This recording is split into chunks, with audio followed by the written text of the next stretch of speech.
Entregamos a Nossa Senhora essa formação de hoje, cada palavra que será dita e o coração de todos que vão ouvir.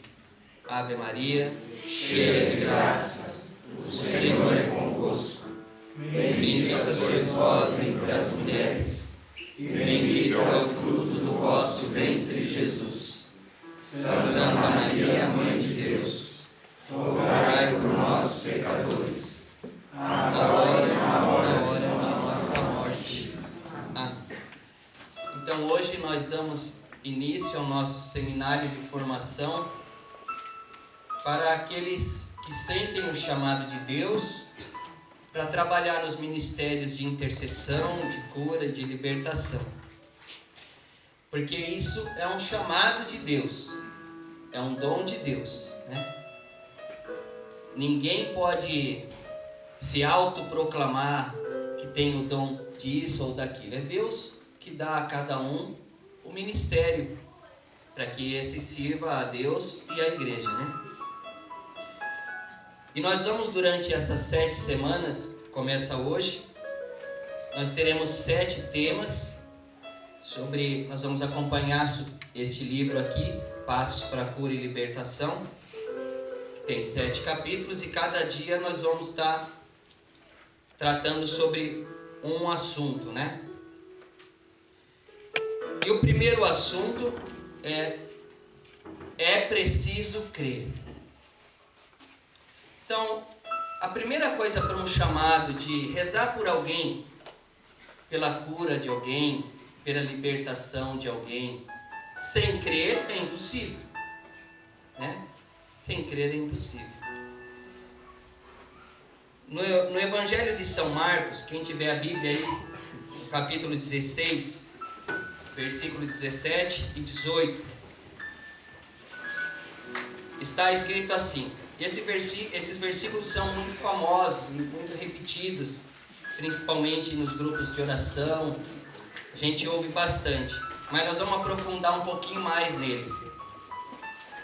Marcos 16,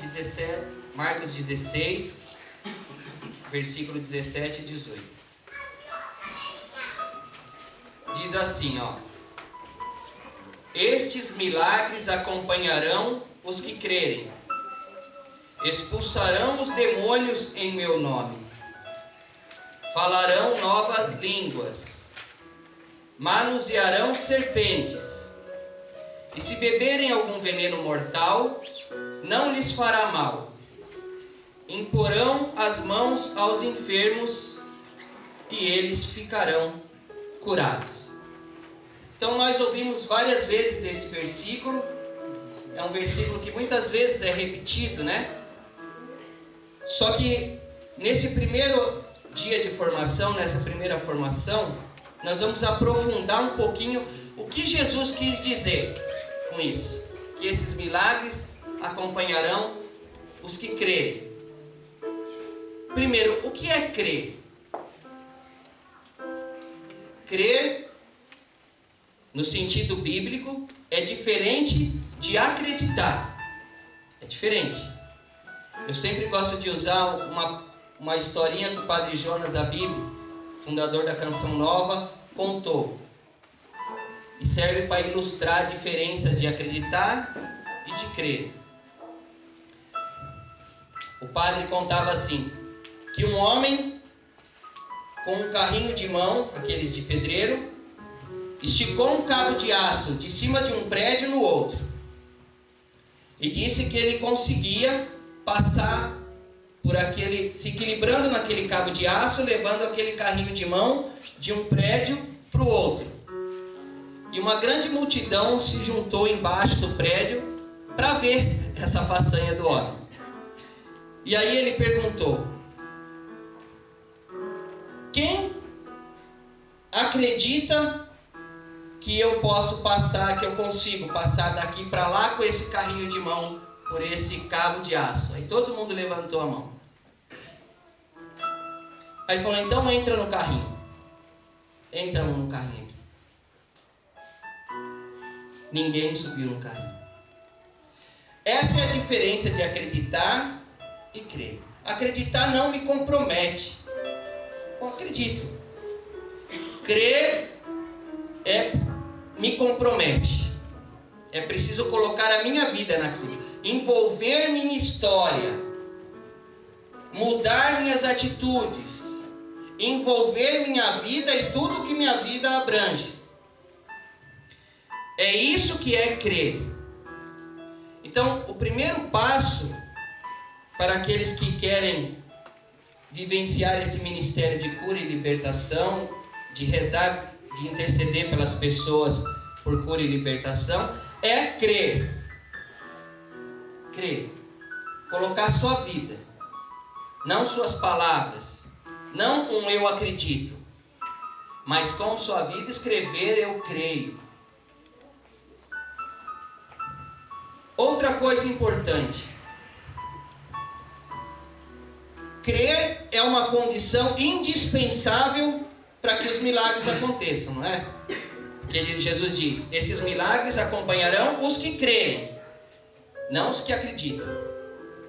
Então, a primeira coisa, para a gente rezar para alguém ser liberto, para alguém ser curado, nossa vida precisa estar conforme aquilo que Jesus falou.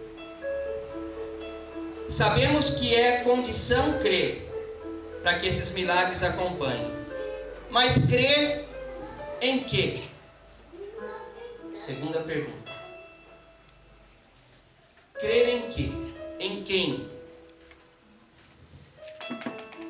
Aprofundando isso, o Senhor nos chama a crer no Filho do Homem, no Messias, em Jesus, na pessoa dele. Esses milagres vão acompanhar aqueles que creem nele, na totalidade do seu ensinamento, não em partes do seu ensinamento. Então é necessário crer em tudo que Jesus ensinou. Isso é condição para esse ministério de cura, de libertação. É condição acreditar em tudo, exatamente tudo que Jesus ensinou. Não apenas naquilo que eu concordo. Não apenas com aquilo que a minha lógica entende, que o meu intelecto entende, mas em tudo que o Senhor ensinou. Portanto, torna-se difícil crer sem conhecer Jesus. Então, nós aprofundando mais ainda esse versículo, é necessário para a gente crer. Olha só, na historinha do Padre Jonas lá, para a gente entrar naquele carrinho de mão e deixar o homem levar a gente de um lado para o outro, você precisa conhecer muito bem esse homem. Você precisa ter visto ele fazer aquilo várias vezes. Você precisa saber se ele está bem, se ele não está com tontura. Você precisa ter uma intimidade com ele para você subir no carrinho para ele te levar. E vários tempos de experiência ao lado dele, comunhão, já tenha certeza, sobe de olho fechado. Conhecer Jesus, intimidade com Jesus, é condição para se crer. Não se crê no que não se conhece. Não se crê no que não se conhece. O documento de Aparecida, no parágrafo 243, quem quiser anotar, pode ir anotando, tá? Depois procure em casa. Diz assim, ó. Documento de Aparecida, parágrafo 243.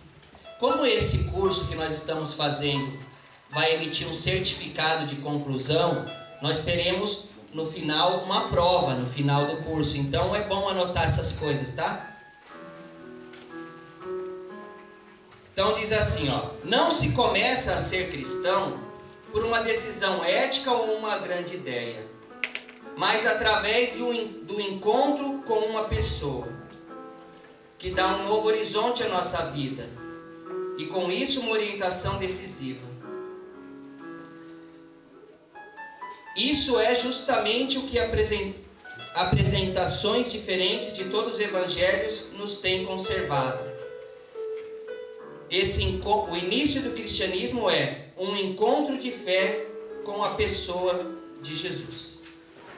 Então, ter experiência pessoal com Jesus é o primeiro passo. Sabe que vocês já leram nos Atos dos Apóstolos? Depois, no próximo capítulo, eu vou citar isso, mas só para a gente ilustrar isso que eu estou falando, de conhecer Jesus, ser amigo dele, ter intimidade com ele, ter experiência com ele. Nos Atos dos Apóstolos está dizendo que, está contando que alguns judeus viram que São Paulo expulsava os demônios em nome de Jesus. E eles viam que São Paulo ia e expulsava ali, o diabo saía, e falava em nome de Jesus Cristo, e o diabo saía. Então esses judeus, mesmo sem nenhuma experiência pessoal com Jesus, não conheciam Jesus, mesmo sem nenhuma experiência e catequese com São Paulo, também não conheciam São Paulo, só viam e ouviam falar, resolvem fazer a mesma coisa que Paulo. Então, o Atos dos Apóstolos conta que eram 7 irmãos judeus, e eles foram, todos eles, para expulsar o demônio que estava numa pessoa. E chegando lá, resolveram imitar São Paulo. Então eles disseram para o demônio que estava possuindo a pessoa: eu te expulso em nome do Jesus que Paulo prega. Foi isso mesmo. Eu te expulso em nome do Jesus que Paulo prega. Diz a Bíblia que o demônio se voltou contra eles e disse: eu conheço Jesus e sei quem é Paulo. E vocês, quem são? E disse que avançou neles e quase os matou, né? Quase os matou.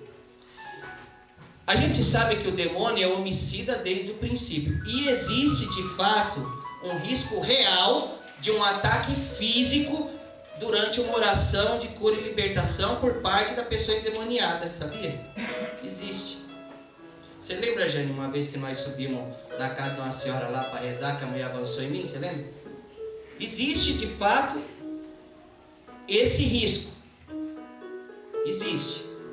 Então, é preciso saber de quem estamos falando, ter experiência com aquele que nós estamos. Em nome de Jesus eu estou proclamando uma coisa, mas eu preciso ter experiência com esse Jesus, eu preciso saber muito bem o que ele ensinou, eu preciso conhecê-lo, para não cair nas armadilhas numa situação real. Quando eu falo uma situação real, porque 99% dos casos que a gente vê por aí de manifestação diabólica não são reais. Não são reais. Eu já vi caso real. E eu sei que aqueles não são reais. Aquilo é mais próximo de um surto psicológico, psiquiátrico, carência afetiva, emocional, um monte de coisa, traumas, síndromes, um monte de coisa que pode acarretar na pessoa cair, gritar e falar. Isso nós vamos tratar nos outros capítulos, né? Nas outras formações. Nessa primeira não. Nós vamos se ater a esse versículo. Mas é importante a gente saber que diante de uma situação real, as coisas são reais. Uma vez, Padre Serginho, que é missionário desta comunidade, nós estávamos no Caxingui. E lá iam muitas pessoas para o Padre rezar. E, como eu disse, 99% delas não eram verdadeiros os casos. Eram mais pessoas que precisavam de oração, claro. E o Padre rezava por elas. Mas não eram casos de presença real de um anjo decaído naquela pessoa, né? De um demônio. Mais uma vez, chegou um jovem lá. E o padre estava meio cansado já. E aí trouxeram o jovem e disseram: olha, padre, reza que esse jovem está com o diabo aí, já está dando trabalho há tanto tempo. E o padre já acostumado com aquela situação de oração assim, imaginando também que não fosse real, e ele estava um pouco sem paciência. Aí ele foi lá. Daí ele atendeu na capelinha lá embaixo. E ele disse pro rapaz: quem é você? Aí o rapaz disse, já em terceira pessoa, né? Em primeira pessoa, né? Dizendo que era Satanás. Ele falou. Aí o padre Serginho falou: ah, você é o diabo? Ele disse que era. Aí o padre falou: então me conta os meus pecados. Se você é o diabo, você sabe os meus pecados, pode falar. Aí ele deu uma gargalhada e disse: você é esperto, Serginho. Você confessou ontem à noite com o padre Alfredo, você não tem pecado para mim falar. Aí o padre viu que era o diabo, porque era uma revelação extraordinária, que não tinha como aquele jovem saber, porque o padre morava junto com o padre Alfredo, e ele se confessou à noite com o padre Alfredo, sem ninguém saber. Então, uma coisa importante: nem Satanás pode acusar alguém de um pecado confessado, porque esse pecado confessado é apagado. Então, uma das coisas principais para alguém que trabalha com cura e libertação é manter a confissão em dia. Em dia. Porque eu já vi casos também, em situações reais, de o demônio jogar na cara pecado das pessoas.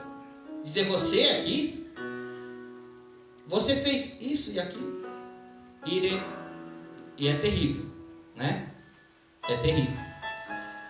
Então, a confissão em dia, a frequência nos sacramentos, a frequência na comunhão eucarística, na adoração eucarística, oração do Santo Rosário, penitências, tudo isso é parte da armadura que se põe. Sabe, já viu aquele pessoal que vai jogar futebol americano e bota aquele capacete, bota aquelas proteções, porque eles vão ter confronto? É exatamente isso. Não dá para entrar sem proteção nenhuma, que no primeiro tranco cai, se lasca, se quebra inteiro, fica com medo, nunca mais volta. Eu e o tio Pia, a primeira vez que eu tinha 17 anos, você estava, Jane, nesse dia, não? Quando a gente rezou para Dona Ivete lá, não? Você estava, né? A Jane também estava até na reza de Moisés, acho que ela estava. Eu tinha 17 anos e eu comecei a rezar, a estudar sobre cura e libertação, estudar livros. Eu lia todos os livros que saíam a respeito da coisa, estudava os documentos que falavam, e eu achava que eu era exorcista já. Eu tinha 17 para 18 anos. E aí houve um caso de uma mulher que ficou possuída, e era real. Para o meu azar ou sorte, não sei, era real. E serviu de experiência, né? Mas eu chamei o tio Pi, né? A Jane foi também, né, Jane? E nós chegamos lá na casa. Eu imaginei, porque eu tinha lido um livro de crente que falava assim: o poder do nome de Jesus. Eu li umas 3 vezes, bonito o livro, muito bonito mesmo. E eu tinha lido que aquilo lá era mais ou menos igual um cheque, né? Jesus te deu um cheque assinado, naquele livro falava. Você deu o cheque tem fundo e acabou.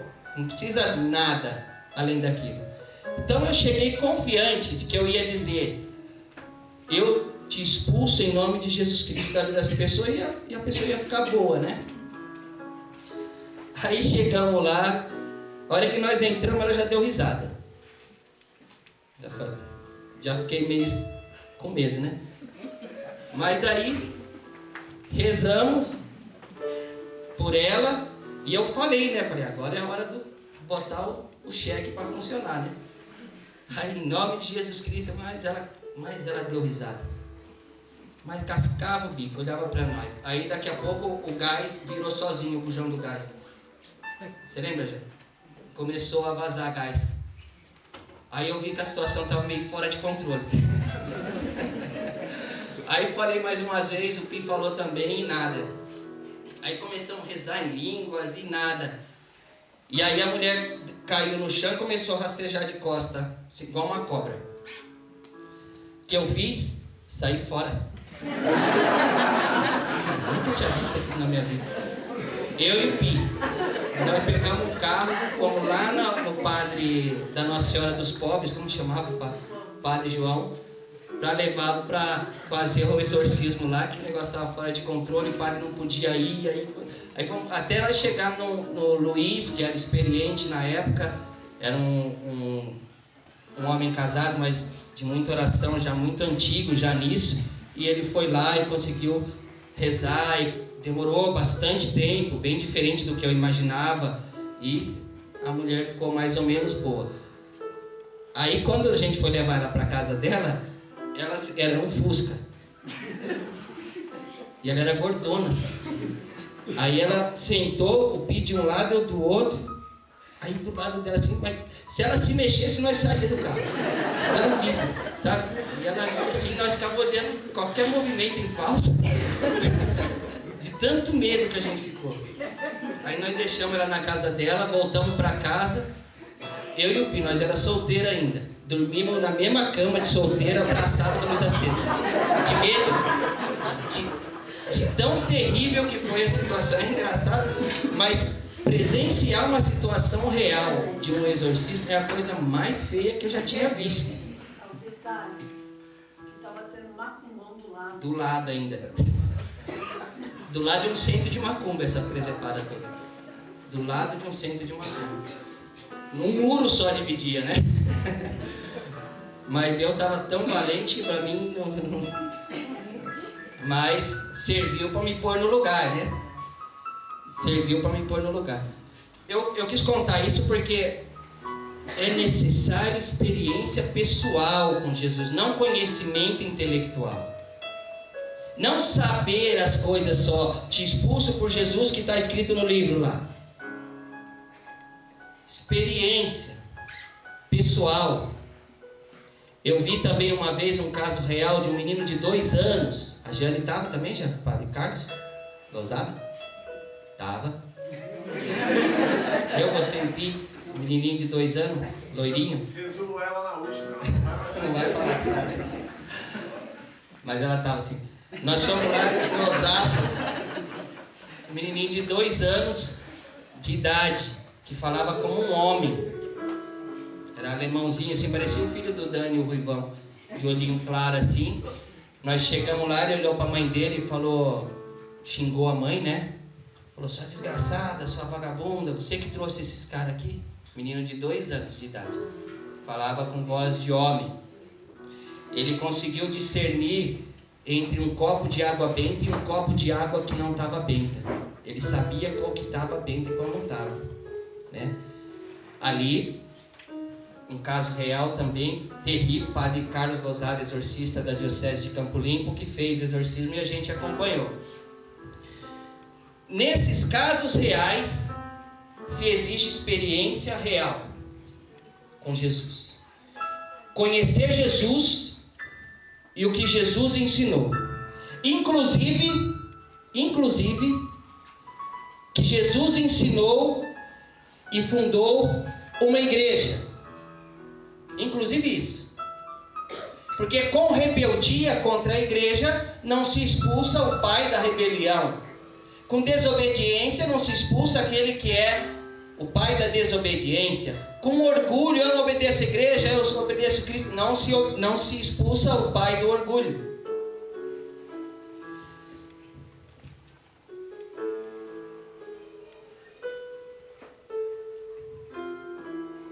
No Evangelho, o Senhor Jesus diz que Ele fundaria uma igreja. Em Mateus 16, versículo 18 e 19, Jesus diz assim a Pedro, Evangelho de São Mateus, capítulo 16, 18 e 19, versículo 18 e 19. Jesus diz a Pedro, eu te declaro, tu és Pedro, e sobre esta pedra edificarei a minha igreja. As portas do inferno não prevalecerão contra ela. Eu te darei as chaves do reino dos céus. Tudo que ligares na terra será ligado no céu. E tudo o que desligares na terra será desligado no céu. É parte do crer e do conhecer Jesus, acreditar que o Senhor Jesus deu à igreja de Deus, a sua igreja, porque diz no Evangelho, não é a igreja católica que inventou isso, está escrito: tu és Pedro e sobre esta pedra edificarei a minha igreja. Ou seja, Jesus quis sim fundar uma igreja. Quis sim fundar uma igreja. E mais, deu a essa igreja poder de triunfar sobre as forças do inferno. E ainda deu à igreja as chaves do reino dos céus. Tudo que ligar na terra será ligado no céu, o que desligar será desligado. Portanto, é condição também para esse ministério de cura e libertação a obediência ao magistério da igreja. Às vezes a pessoa fala: mas esse ensinamento que está no documento da igreja, onde que está na Bíblia? Está aqui nesse versículo. Todos os ensinamentos do magistério da igreja católica estão nesse versículo. Tudo que ligares no céu será ligado. Tudo que ligares na terra será ligado no céu. Então, se a igreja oficialmente lançou um documento no seu magistério, ela tem autoridade e poder de Deus para isso. Está escrito aqui, nesse versículo. Então, se alguém perguntar onde está escrito que tem que ser assim para fazer um exorcismo, onde está escrito na Bíblia? Está escrito aqui, em Mateus 16. O Senhor deu o poder à igreja de ligar e desligar. Se a igreja orientou que é assim, ela tem o respaldo de Deus para fazer isso. Então, obediência é condição para se exercer bem esse ministério. Obediência aos critérios da igreja. A gente vê por aí, por falta de conhecimento, por falta de ter aprendido, direitinho, muitas coisas erradas, principalmente nos ministérios que trabalham com oração para cura e para libertação. Nós vemos muitas coisas erradas mesmo. Desde imposição de mãos e isso. Deixa eu contar uma coisa. Tinha uma senhora, isso em 1989, 1990 mais ou menos. Tinha uma senhora católica que trabalhava com o ministério de cura e libertação.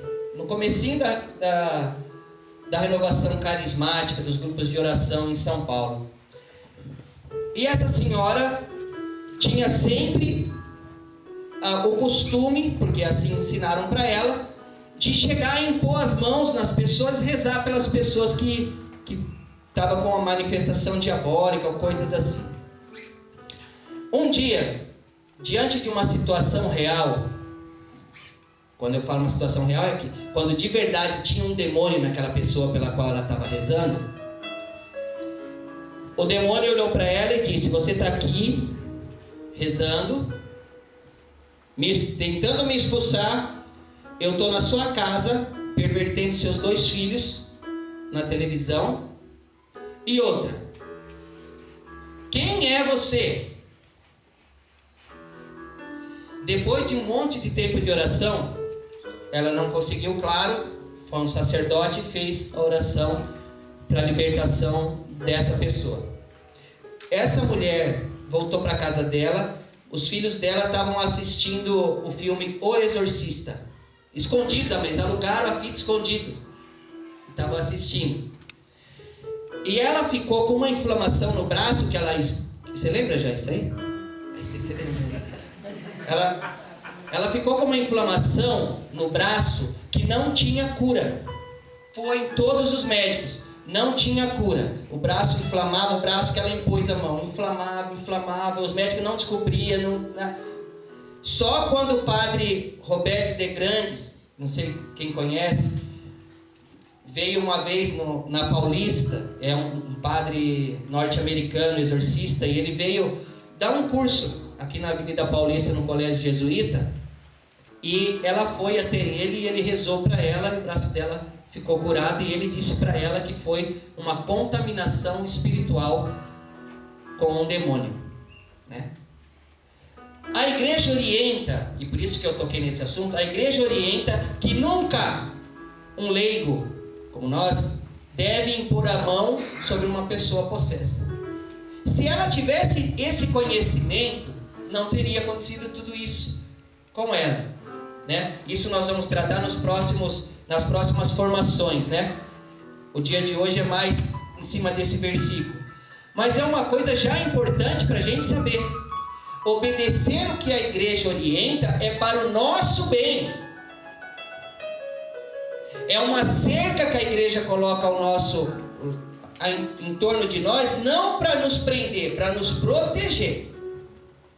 Então, todos os ensinamentos que a igreja dá e que a gente vai ouvir durante esse curso de formação para cura e libertação, todos os ensinamentos que a igreja faz é para nos proteger de contaminações espirituais, de situações de perigo real. Teve um padre Padre Carlos. Ele ficou um tempo como pároco da paróquia Santa Maria Gorete, no Butantã, na Arquidiocese de São Paulo. Uma vez ele contou para mim que ele foi rezar por uma pessoa que estava possessa, mas ele não acreditava que existia possessão real de pessoa. Ele achava que tudo era psicológico, psiquiátrico, ou era fenômeno paranormal, ou era isso, ou era aquilo, menos uma presença real de Satanás, né? E ele foi até essa casa. Ele disse que chegando nessa casa, ele entrou para ver onde a mulher estava para rezar e não viu ela, porque ela não estava ali no chão. E aí ele disse: não tem ninguém aqui. Vem rezar para ela, para os familiares. Não tem ninguém, ela estava colada no teto. E ela pegou uma mola da cama onde ela estava, ela furou o colchão, arrancou uma mola e com essa mola tentou matar o padre. O padre correu, fugiu. Tanto que ele pegou um medo, que ele falava para mim que ele nunca mais, né, Jean? Ele me dava a bênção para mim rezar, porque ele não queria ir. Ele falava: não, vai no meu sacerdócio. Ele falava, né? Por causa dele ter visto uma situação assim. Então, tudo que a igreja ensina a respeito disso é para a proteção dos fiéis, né? E para que a gente faça as coisas da forma certa, sem exagero. Não é, nem tudo é diabo, né? Que nem todo mundo fala, tu vê diabo em tudo. Mas algumas coisas realmente são obras do diabo, que ele existe de fato, né? E nós vamos estudar isso no decorrer do curso. Ele existe de fato, e de fato ele pode possuir uma pessoa. Existem 3 tipos de grau que a igreja ensina: a opressão diabólica, ou seja, uma força diabólica externa na pessoa. O diabo não está na pessoa, mas ele está oprimindo essa pessoa nas coisas que ela faz, na vida dela. De vez em quando ela pode ter uns colapsos, algumas coisas assim, mas é uma opressão. Depois, segundo grau, mais grave, a obsessão diabólica. Quando o demônio começa a tomar conta da mente da pessoa. Embora ainda ele não tenha tomado o seu corpo, ele já domina suas escolhas, ele já começa sugerir pensamentos, sugerir atitudes, coisas assim. E o terceiro e mais grave caso, mais raro, é a possessão, quando de fato existe um demônio dentro da pessoa, controlando sua mente, suas atitudes e seu corpo. Ela não tem domínio sobre si em alguns momentos, não fica 24 horas assim, em alguns momentos. Em alguns momentos fica só a opressão, outras vezes só a obsessão, mas outras vezes a possessão na pessoa possessa, tá? Então essa é a introdução para o nosso curso. Acreditar, diferente de crer. Crer é pôr a vida. Crer em quem? Crer em Jesus, no que ele ensinou, inclusive que ele quis ter uma igreja e que a igreja tem autoridade em nome de Deus, para nos orientar em todas as questões, tá bom? Então essa é a primeira palestra, o primeiro capítulo desse nosso livro aqui. Louvado seja nosso Senhor Jesus Cristo. Para sempre seja louvado.